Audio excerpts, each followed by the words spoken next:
Bruno actually attacking മിഡ്ഫീൽഡറാണ്. കഴിഞ്ഞ സീസണിൽ അവസാനമൊക്കെ ആയപ്പോൾ കളിച്ചിരുന്ന പൊസിഷൻ എന്ന് പറഞ്ഞത് ഇന്നലെ മൗണ്ട് കളിച്ച പൊസിഷനാണ്.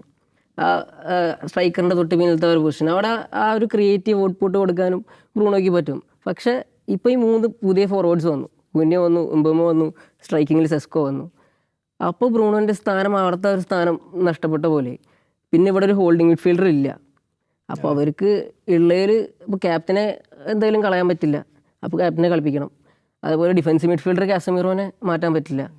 പിന്നെ ഉള്ളത് മൗണ്ടിനെ മാറ്റി ബ്രൂണോനെ ഫ്രണ്ടിലിടുക എന്നാണ്. അങ്ങനെയാണെങ്കിൽ സെസ്കോനെ ഫസ്റ്റിൽ വല്ല എങ്ങനെ കളിപ്പിക്കാം?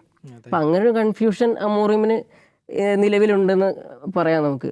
പിന്നെ കോബി മൈനു ഒരു ഹോൾഡിംഗ് മിഡ്ഫീൽഡർ ബെഞ്ചിലുണ്ടായിട്ടും എന്തുകൊണ്ട് ഉപയോഗിച്ചില്ല എന്ന് കുറേ പണ്ഡിറ്റ്സും അതേപോലെ തന്നെ ഫാൻസും ചോദിക്കുന്നതായിട്ട് കണ്ടിട്ടുണ്ട്. അപ്പോൾ ഈ കഴിഞ്ഞ കളിയിലെ മിസ്റ്റേക്കുകൾ കണ്ട് എന്താ പഠിക്കാഞ്ഞേ എന്നുള്ള രീതിയിലൊക്കെ പണ്ഡിറ്റ്സ് കുറേ പേര് പറയുന്നതൊക്കെ ഞാൻ കേട്ടു. പക്ഷേ ഞാൻ പറയുകയാണെങ്കിൽ അമോറിമിന് ഇനി സമയം വേണം. നമുക്ക് വേണമെങ്കിൽ ഇത് അമോറിമിൻ്റെ ആദ്യത്തെ സീസൺ എന്ന് പറയാം. കാരണം കഴിഞ്ഞ സീസണിൽ അമോറിമിന് വേണ്ട പ്ലെയേഴ്സിനെ സൈൻ ചെയ്തിട്ടില്ല. ഈ സീസണിൽ കറക്റ്റ് ആ ഒരു പ്രൊഫൈലിലേക്കുള്ള പ്ലെയേഴ്സിനെ കിട്ടിയിട്ടുണ്ട്. ഇനി ആ ഒരു കോമ്പിനേഷൻ കണ്ടെത്തണം എന്നുള്ളൊരു ഇതാണ്. അതിന് സമയം കൊടുക്കണം. അത് അമോറിമിന് ആ ഒരു സിസ്റ്റം വർക്കൗട്ട് ആവാനൊക്കെ സമയം കൊടുത്തേ പറ്റൂ.